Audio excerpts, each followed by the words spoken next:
celebration, a principle of who tolerance, self-determination. Also today, we like to bear witness that our community is going through a lot of strife, and our community is growing and developing at the same time. When you begin to look at the reflection of the story of our struggle in this country, there's certain things that come out, particularly when you're looking at what's going on today around social justice and your role that the youth is playing to engage those forces to push back against the various atrocities that's being committed, particularly against African males in this country. We also got to begin to look at the whole issue around racial relationships and the type of movement that we're going to have to ensure that our human rights and our property rights are respected. As we all know, there's a movement in this country. It's called many names, Black Lives Matter, Hands Up Don't Shoot, a lot of other things that young people have coined. Young people refuse to sit back and wait for the stakeholders and gatekeepers to say it's your turn. It's the season for everything. And the season today is for the young people that's on the front lines all over the country that's talking about their human rights and what role they want to play in this country moving forward. There's history in this country when it comes to liberation and freedom. We remember the great Kwanzaa, the great suffering, and that reading of Africa that was brought into slavery in North America. It had to be subjected to Jim Crow, Black Code, and 100 years of lynching, and all the many other atrocities that have been committed upon our group. But despite these atrocities that have been committed against us, we still hold firm to the belief in the one and only God. Because many times when we didn't see no light anywhere else, that big light shine through in terms of what our role was to play against oppression in this country. This great uprooting we continue to see today through gentrification in our community, through the lack of education and advancement in our community, the mass incarceration of African American males in this community, the level of police brutality that's going on throughout the country. So we see, brothers and sisters, that this struggle for liberation and freedom, that this struggle for social justice, that this struggle for full citizenship, that this struggle to be recognized as human beings still continues to happen. Despite what your religious differences are, despite what your ideology is, despite what your social and political status is, we all have to make a commitment. We have to make a commitment to make sure that young people is always respected. That we have to make sure that our group advance and be able to compete like every other group in this country. We have to ensure that the laws and the policies and legislation reflect justice in this country. So when we come together as a community, you heard the call, the spirit of the drum is calling out. The drum is not just a drum. In our culture, it was a vibration. It was a rhythm. It was a connectedness. It's what called community together. We have to continue to listen to the historical rhythm of the drum. We have to come together. We got to come together to listen to justice. We got to come together to independence without independence. We got to come together to get past our petty little ideological differences. Because it's our children that's got this. And the community I come from, children is always first and foremost in the community. So I'm going to ask everyone today You don't take anything away with you today. Let's take back a sense of community, a sense of history, a sense of belonging, a sense of sisterhood, and a sense of brotherhood. Whether you might be in a temple, whether you might be in the mosque, whether you might be in the church, whether you might be part of a social group or organization, the narrative has to change.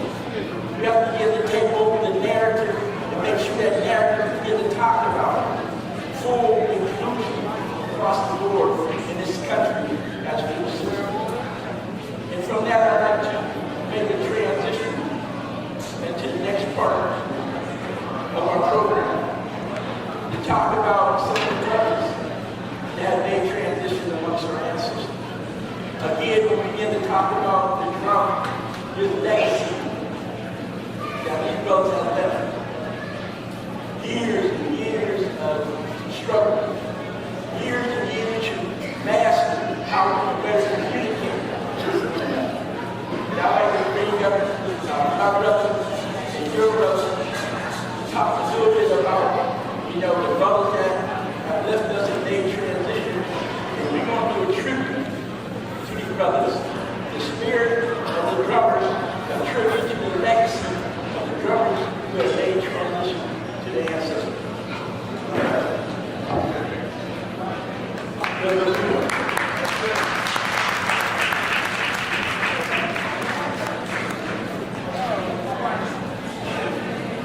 My God, wake up. This will wake you up. Everybody's talking about God. About God. I'm talking over here.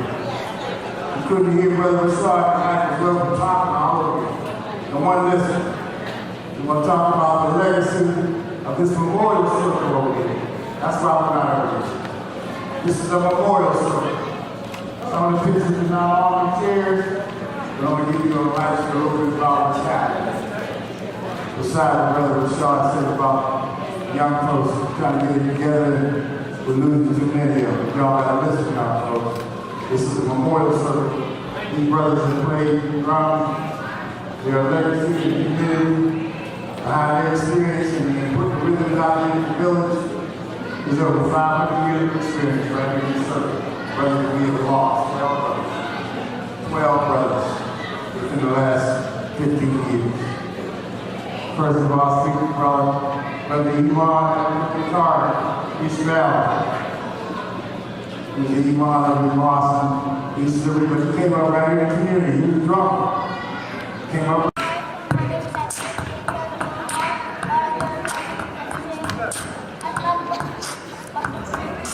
My teacher, Brother Brian, I'm trying hard.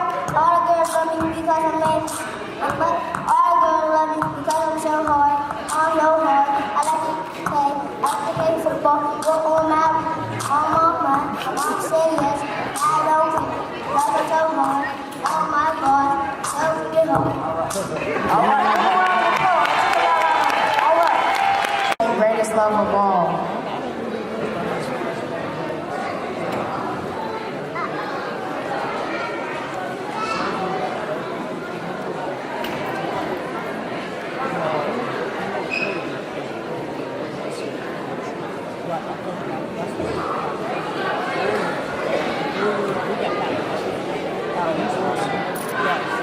Yes.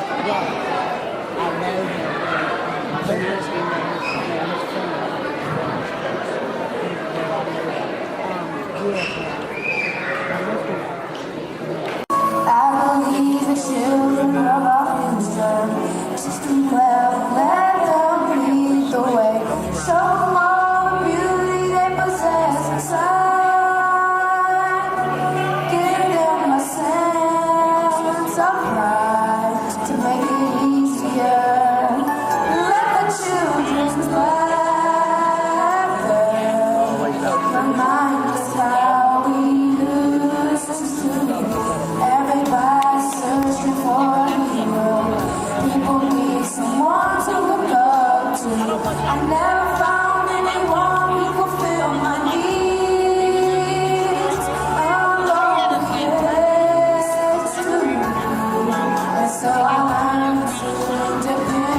children's laughter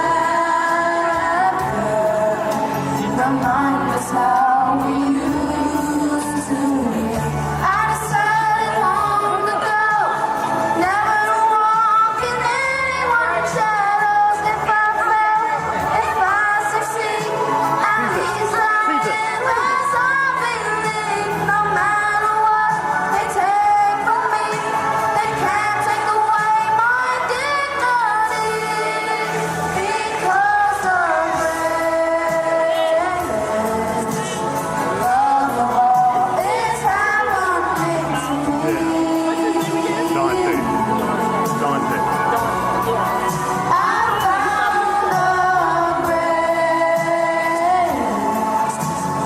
love of all inside of me. The greatest love of all. It's easy to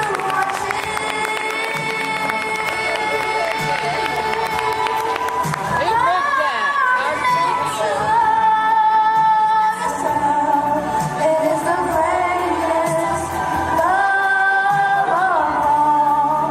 And if by chance that special place that you've been dreaming of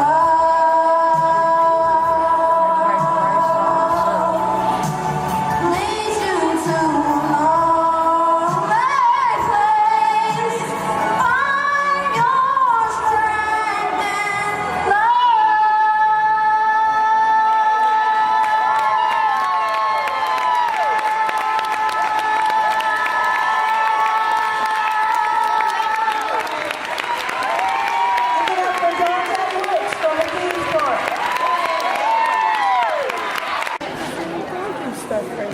The third principle of Kwanzaa is meaning collective work and responsibility, which is accomplished by strengthening our families, understanding that the well-being of everyone must outnumber one.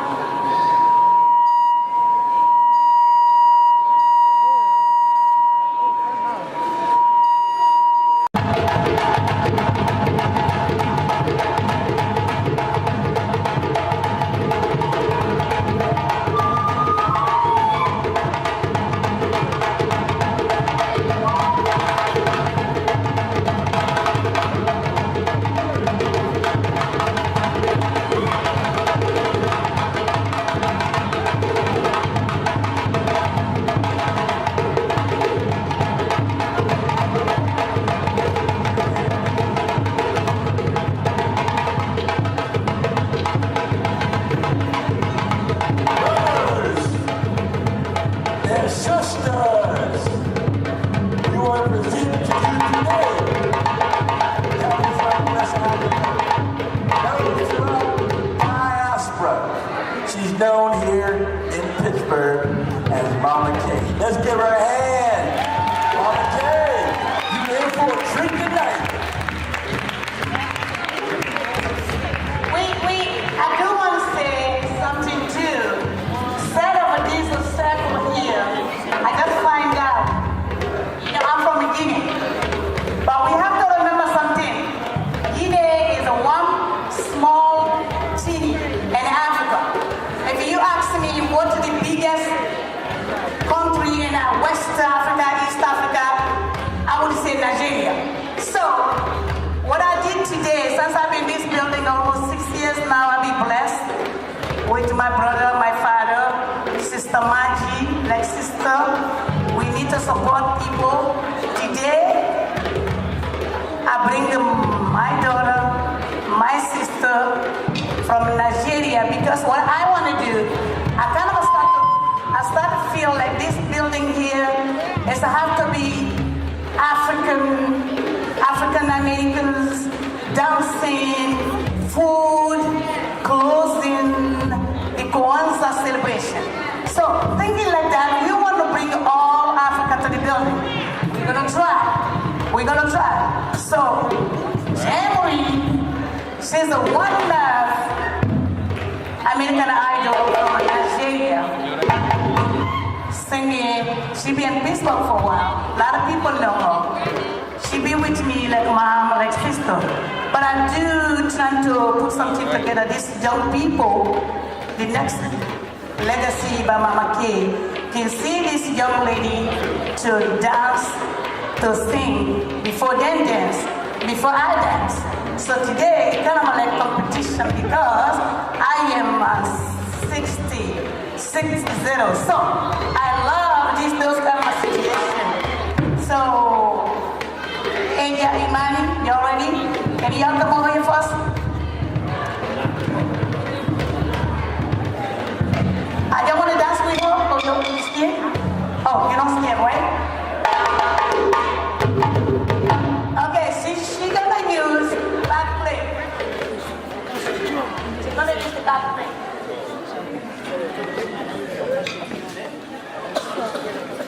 No. I'm not really talking about. I'm bracing myself.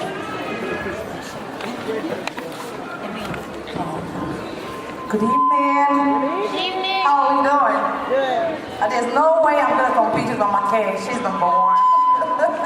All right. But meanwhile, I'm gonna do a short song, then we dance with my beautiful dancers here. Can you please give them a round of applause?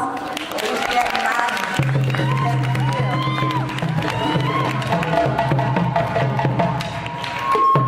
Oh, Jumati Ma.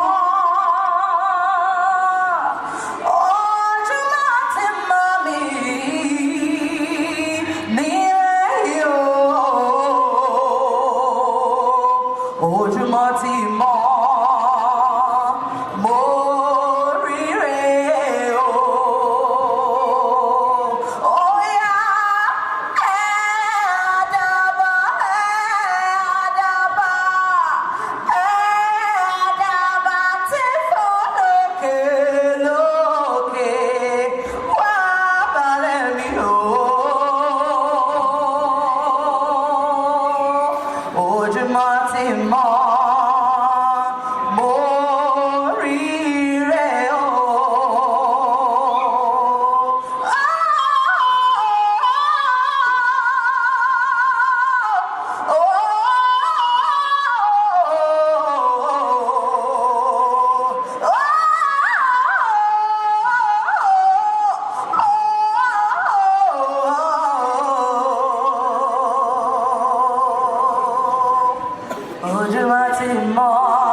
Thank you. Can we play the music, please?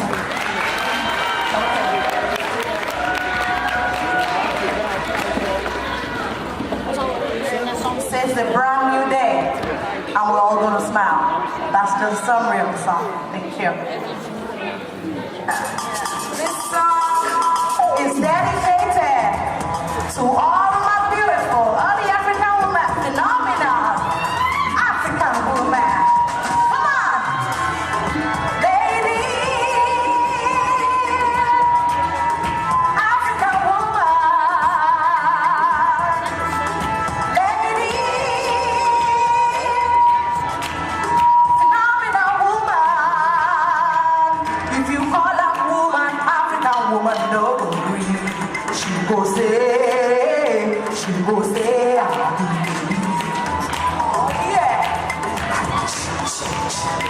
I'm not free. She go say, I'll be lady, yo.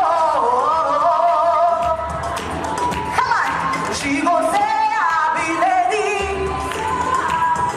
She go say, I'll be lady. She go say, my cat woman, that woman.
So turn around. Okay, so Holy Rosary. this is what it is. We work so hard, we turn around. Yeah. People over there. Okay, so we're gonna play the drummer piece because we working and the drumming, dancing, singing. It's all about it. It's the same culture in Africa. We don't have to do everything. I do the costume. You want African clothes? Call me. You want African food? Call me. You're gonna see the ginger beer, the drink I have for you today, peanut butter stew, jollof rice. I got something for you today. So we ready to play. We're gonna play the first music called Cuckoo. It's all about the children.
You guys see.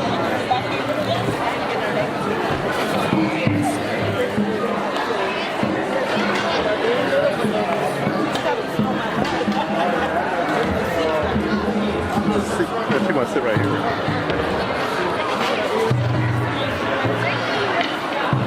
She coming back?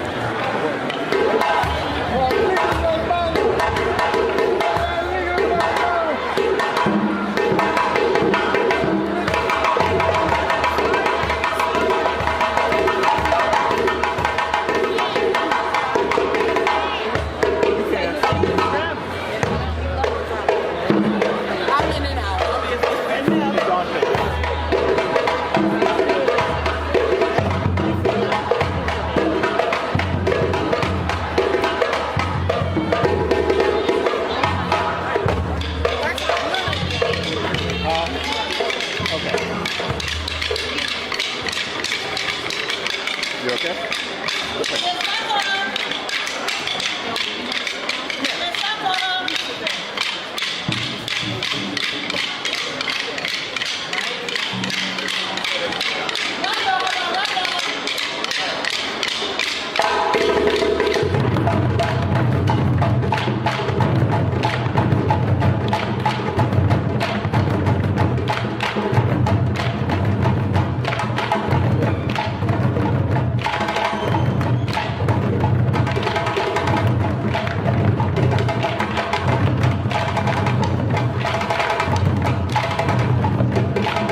drive, don't do nothing.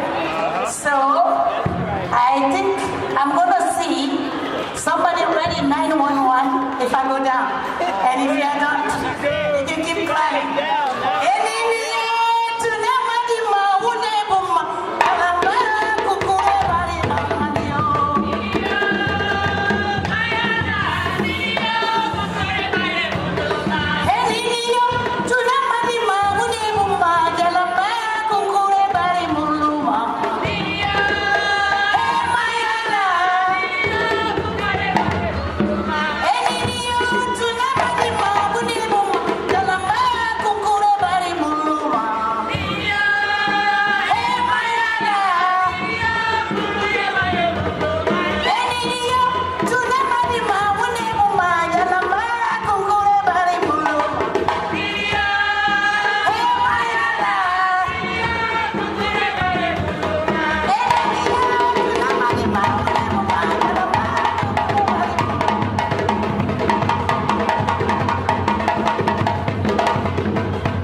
So now the children dancing with us.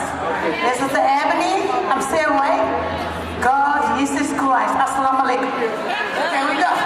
So come back here, baby. Come back.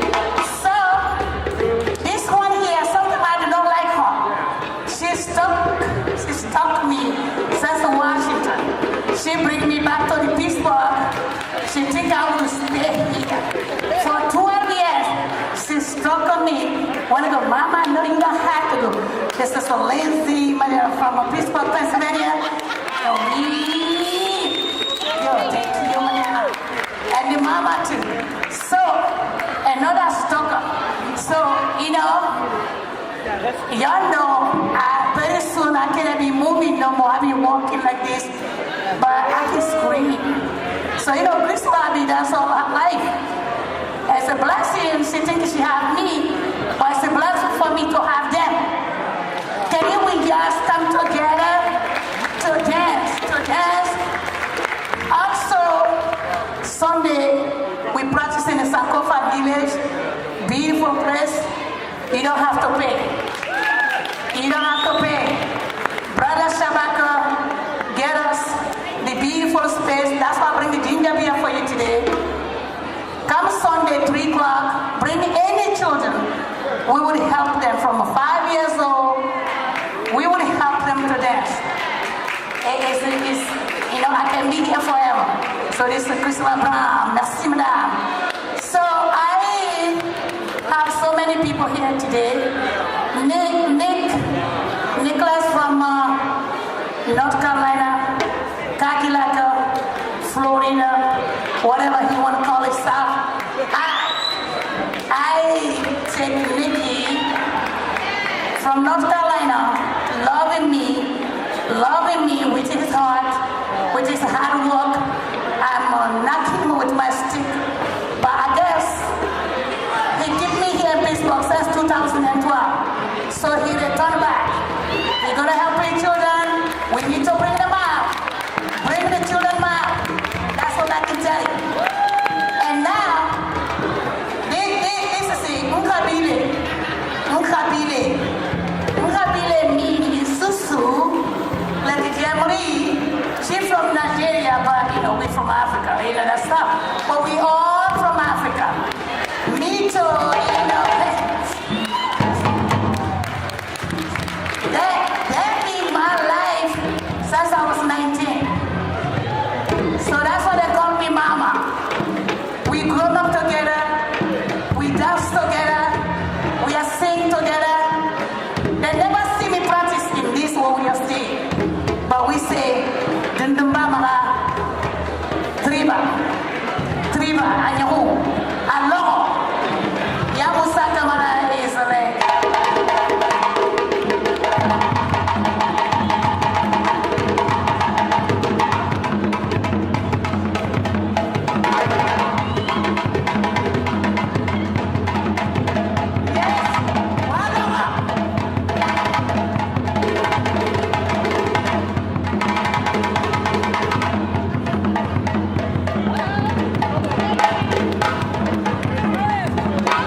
Nation Award we want to give away. And we also have our and we also have our young teenage males, our young men who want to do a tribute too. So I want to fit everything in. Please be patient. Please don't start leaving on us. We're going to have dinner after that, and then we'll have some more drumming and dancing. Please don't go. Okay?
All the kids that go to the store, there's going to be some presents also.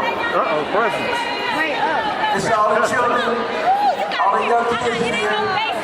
All the parents that's taking children to the story now. You're crying to story.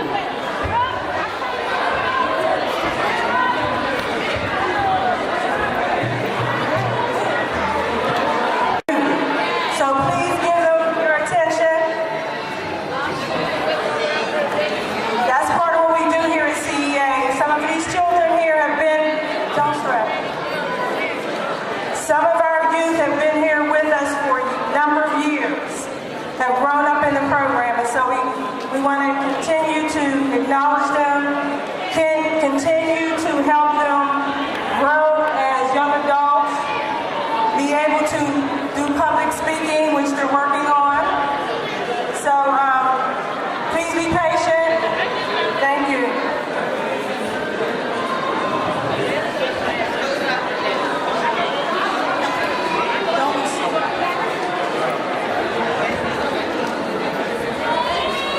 All right, we have 3 different groups up here.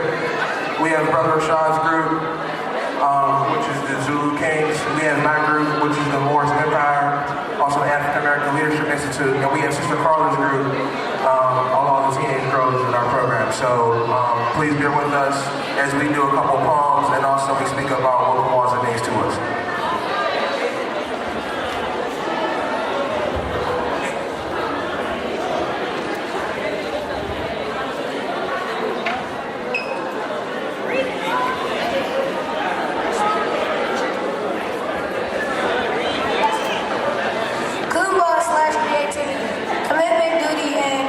To the practice of continuous improvement. 6th day of Kwanzaa, Kumba creativity. Kwanzaa is now observed as a national holiday by countless people in homes, schools, and public and private institutions across the United States. Like African American History Month, Kwanzaa is a part of the culture fabric of America and is a special time for African Americans to celebrate the joys of family and community. To African their humanity to take inventory of what they have accomplished, beginning with the family and extending to the national African American community, and to recommit themselves to practicing the guiding principles of family and community, the 7 principles.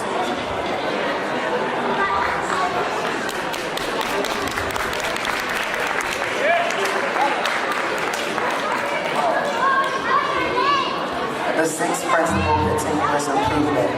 Kumbaya means creativity. Kumba, creativity. To do always as much as we can.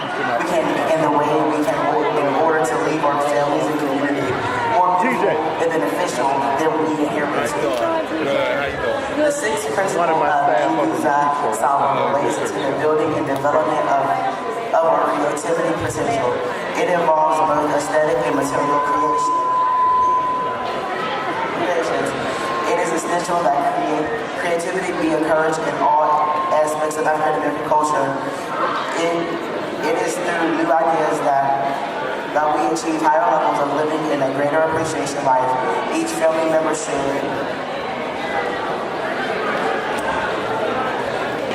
find creatively things to do throughout the year that we enhance the family as a whole. On this day, poetry reading, song tests, dancing, exhibitions, and the likes can aid in promoting the importance of Kumba. Explanation. The Kumba principle demands continuation improvement both at the personal and family level. The principle pushes families and communities, adults and youth, not to be satisfied with just being by, with not being satisfied with being average or even average. George Washington Carver, acclaimed scientist, teaches us all that no one has the right to come in the world without leaving behind a distinct and legitimate reason for having passing through it. Hey everybody, I would just ask for your respect as these young men read. It's a little loud in here. We're actually reading about the principles that we're actually celebrating here today. So if we can bring the volume down a little bit so you can hear everybody. He just read about Kumba, which is creativity, and we're going to talk a little bit about the Harlem Renaissance, which has a lot to do with creativity within this country and black people and black culture. So if you pay attention, you may find out something that you may not have known before. So thank you.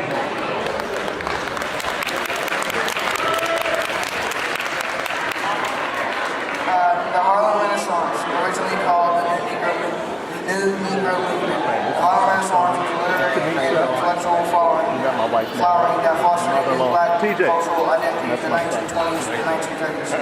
Critic and teacher Lynn Boston described.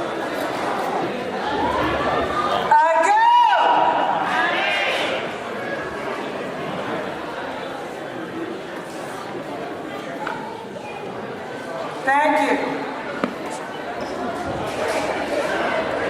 Described it as a spiritual coming of age in which the black community was able to seize upon its first chances for group expression and self-determination. With racism still rampant and economic opportunities scarce, creative expression was one of the few avenues available to African Americans in the early 20th century. Chiefly literary, the birth of jazz is generally considered a separate movement. The Harlem Renaissance, according to Locke, transformed social disillusionment to race pride.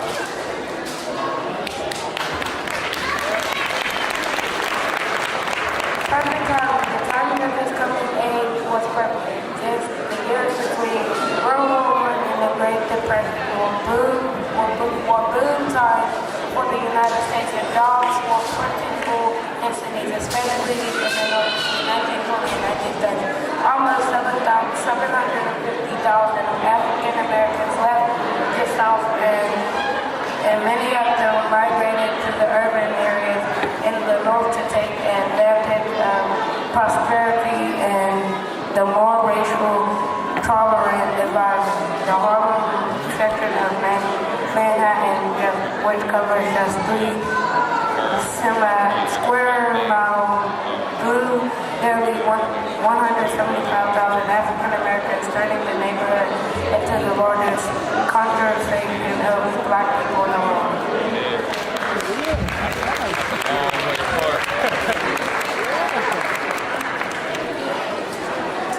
Literature roots. Black-owned magazines and newspapers flourished, freeing African Americans from the constructing influences of mainstream white society. Charles S. Johnson Opportunity magazine became the leading voice of black culture, and W.E. Du Bois Journal The Crisis with Jesse Redmond Fawcett as its literature editor launched the literature careers of such writers as Arna Bontemps, Langston, and Conti Coleman. Other luminaries of the period included writers Zori Neale Hurston, Claude McKay, Jean Toomer, Rudolph Fisher, Wallace Thurman, and Nella Morrison. The movement was in part given definition by two analogies, James Weldon Johnson, the book of American Negro poetry, and Elaine Lawkins, the New Negro. Our individual dark-skinned selves. The white literature establishment soon became fascinated with the writing of the Harlem Renaissance, began publishing them in larger numbers. But for the writers themselves, acceptance by the white world was less important, as Langston Hughes put it in the expression of our individual dark-skinned selves.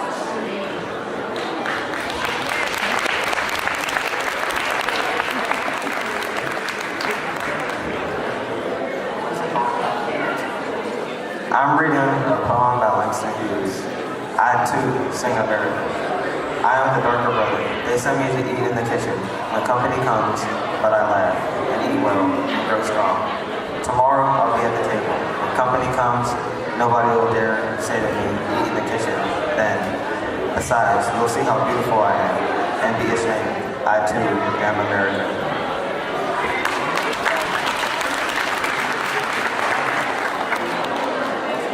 Langston Hughes in a nutshell. Patriotism, a pretty complicated concept. It can mean standing up for your country or criticizing it. If you want to sum it up, patriotism, you can simply call it love for one's country. But how does one love a country? Unconditionally? Langston Hughes certainly doesn't think so. And I Too Sing America is in fact a patriotic poem, just in some very unexpected ways. Hughes was often considered the poet laureate of the Harlem Renaissance. The Harlem Renaissance was a culture explosion that took place in New York City during the 1920s and 30s, giving rise to popular jazz, all kinds of African-American art, and a whole slew of seminal, that means first and really important, works of African-American literature and poetry. You probably already know some of Hughes' other poetry, like Harlem. The Negro Speaks of Rivers. Hughes published I Too Sing America in 1945, a good 10 years or so before the start of the civil rights movement in the United States. Racism and prejudice were rampant in the U.S. at the beginning of the 20th century, but more than they are now in Hughes. So Hughes' poems envisions a day in which white and blacks will eat at the table together, in which black citizens will be truly classified as equal Americans. We're almost done. Can you please keep your voices down in the back? Please, we're trying to make sure that everybody hears our youth.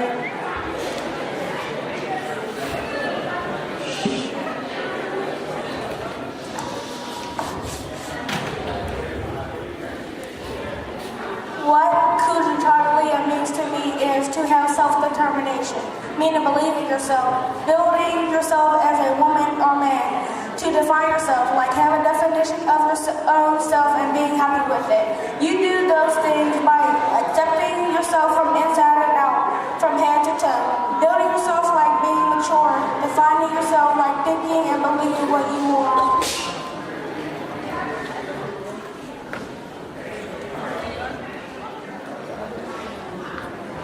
You cannot win with the race unless you follow through.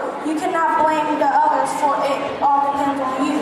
You cannot win the battle if you do not raise your sword. You cannot claim the victory if there is no reward. You cannot shape the future if you wait until it's here. The future has no purpose if you live today in fear. Your lives lie within your hands to do with what you made. For tomorrow brings results of what you've done today.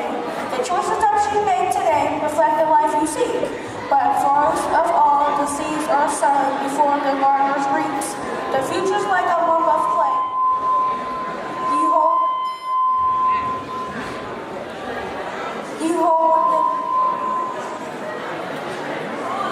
hold within your hand. As time goes on, the clay gets hard, so mold it while you can. Failure is an attitude that haunts the mind of man, but results will be successful for the one he called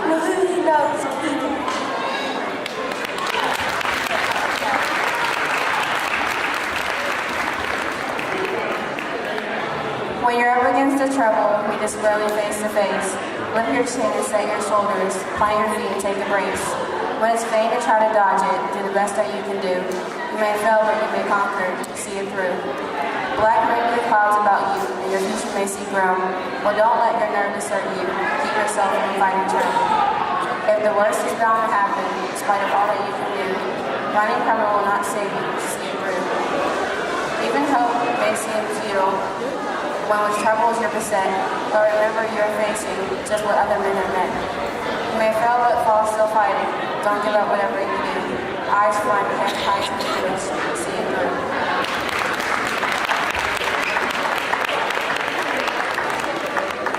The treasures in you. There are treasures in life, but owners are few of money and power to buy things brand new. Yet you can be wealthy or filled with gold too, if you will just look for the treasures in you. These treasures in life are not hard to find when you look in your heart, your soul, and your mind. For when you are willing to share what's within, your fervent search for riches will end. The joy and the laughter, the smile that you bring, the heart unafraid to love and to sing, the hand always willing to help those in need, ones who could reach out to labor and feed. So thank you for sharing these great gifts inside, the caring, the sharing, the hug when one cries. Thanks for the energy, encouragement too, and thank you for sharing the treasures in you. Since you don't believe in self-determination, I will create an acronym of self-determination. S means self-confidence. E means expect to look better. Love means to love yourself. F for independence, determined, achieving goals. Expect triumph, talk to yourself through the obstacle. Expect the victory. Remember morals. Be motivated. About natural reason, our friend of the week. No for never an option. Take pride in your goal. Take a different best friend every Be week. ready for obstacles. No giving up.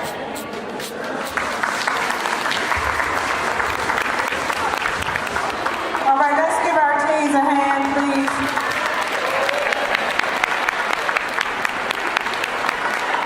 All right, we want to do a few things. It's almost time to eat. We're going to figure out how we're going to call the tables. I'll get back to you on that. But I also want to mention we have toys for the children, so please don't leave yet.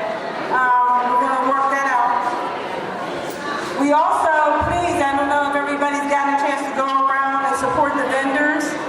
I think probably, while you're eating or after you eat, you'll be able to go around, but please support our vendors. They have some beautiful things here. We want to make sure that we get around and see what you can pick out. Yes, we have a young man with us today named Justin Scott Parr. He's to my right, to your left. He has written these Sage Carrington books of love. Let's make sure you go over there and support the brother. There ain't too many other brothers that's writing about love these days. So let's go over and support the brother. That is best-selling on Amazon. You the mother? Yeah. Okay, the best-seller on Amazon. Let's give the brother a hand. Okay, real quick. Like the sister says, how close are we to ready to eat? Before we eat, y'all want to do 2 more nations on the 1 floor, really. Can I call Tianda Brooks up here, Preston, Tom, and also Kia? Can they come up, please?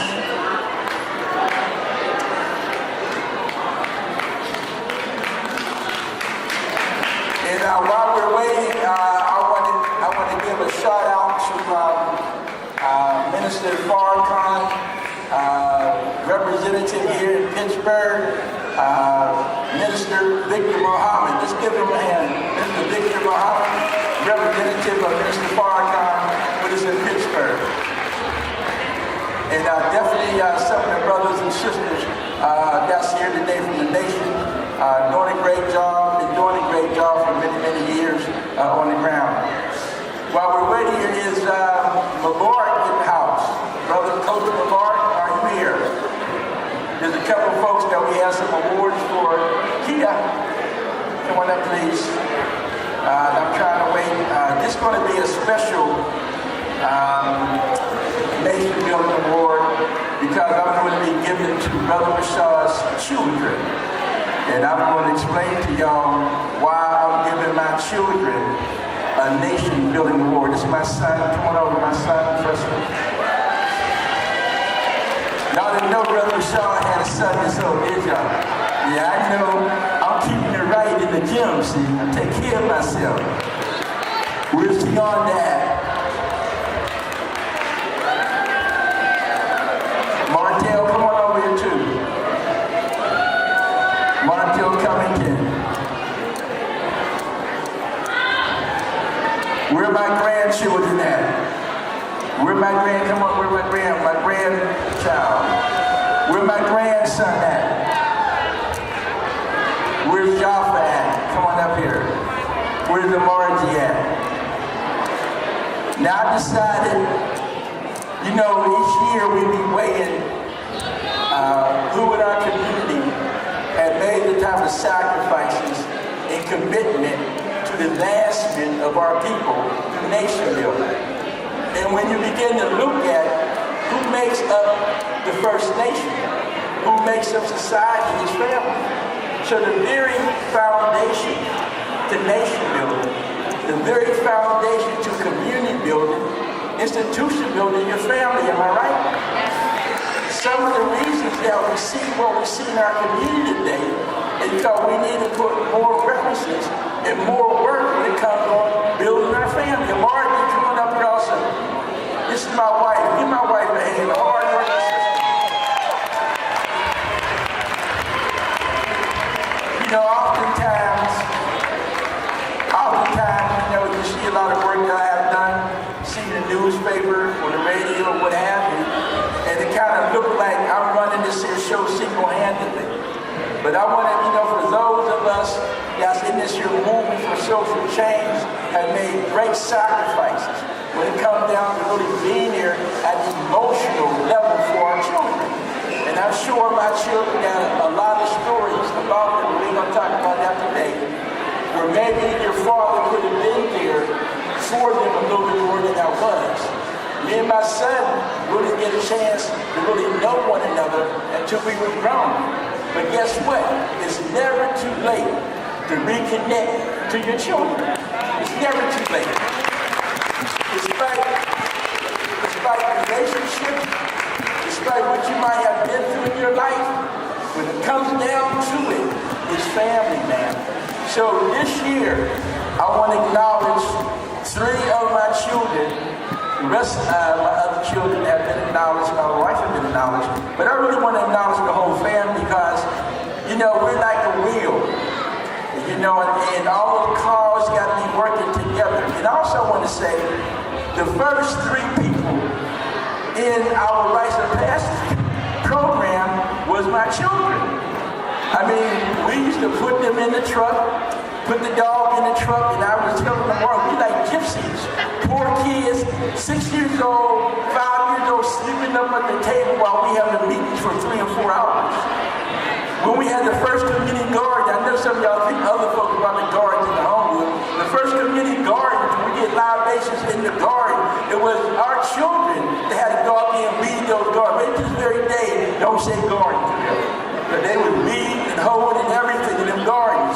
So I just want to take the time to acknowledge my family and acknowledge my children because we've been putting in the work for 20+ years to build this institution and to build the services in this community. So this year, Nation Building Award is going to go to 3 of my children. The first one is going to go to my daughter, Tiana Malika Brooks, my oldest daughter. Isn't she attractive? I got some attractive kids too, right? Tiana Brooks. The second one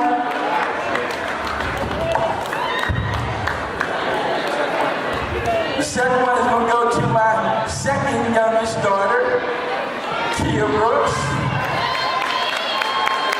Don't have some attractive girls? Let me tell y'all something.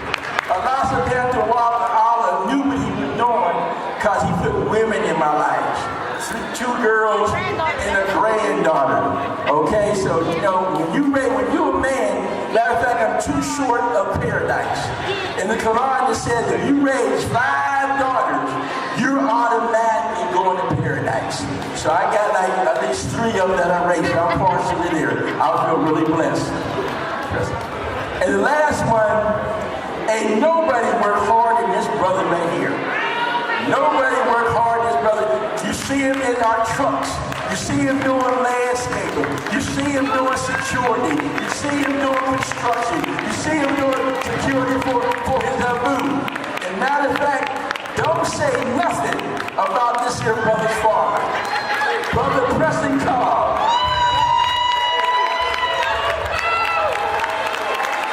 Let me give Preston a hand.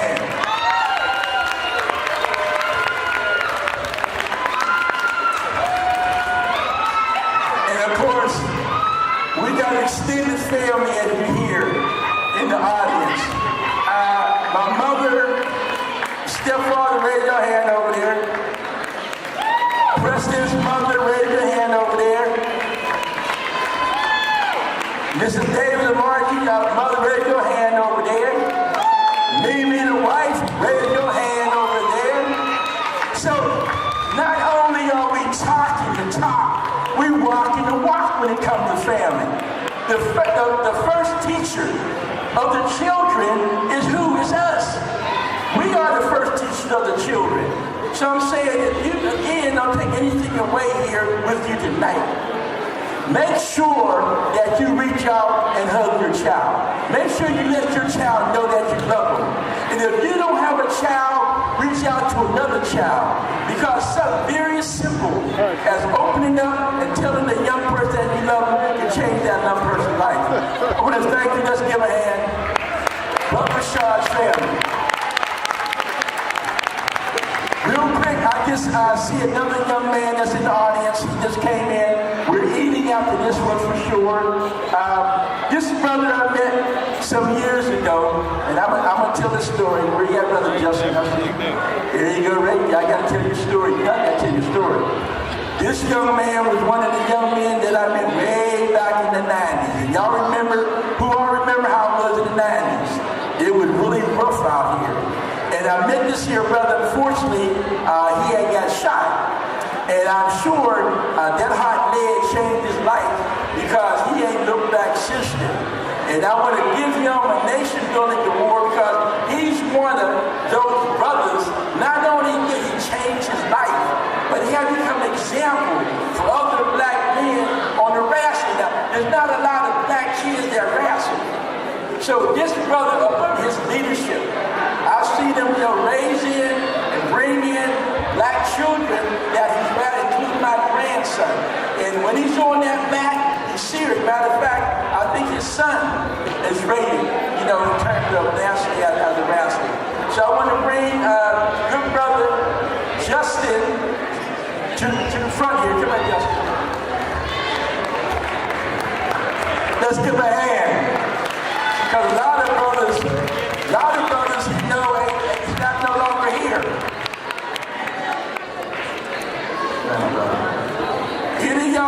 I told y'all about athletics. This brother, not only is he the wrestling coach, but he will actually come and get your child, pick him up. Now, I'm not trying to put it out there when he can do that. But I'm telling y'all folks, there's some young black men out here that contradict what the television is telling me. I know this guy personally. I know where he come from. He got a wife now. He got a child now. 4. Raise your hand here. There you go. There's kids over here. So this is a product of the hard work that we did in the 90s to see a young man like this where he at. So we got to start supporting brothers like this here that's not getting one nickel for being down at Westinghouse every single day coaching wrestling. So the next time that you hear about wrestling or baseball or football in the black community, we need to respond to that and invest in that. Let me go get your next better word. See it right there.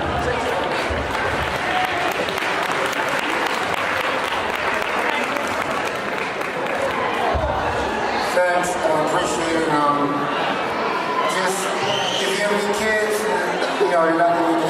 right now, bringing the meat, bringing us. We're a winning team. You know, winning brings, you know, exposure, and that's what we do. We win. So bring the kids to us, and we'll help them out.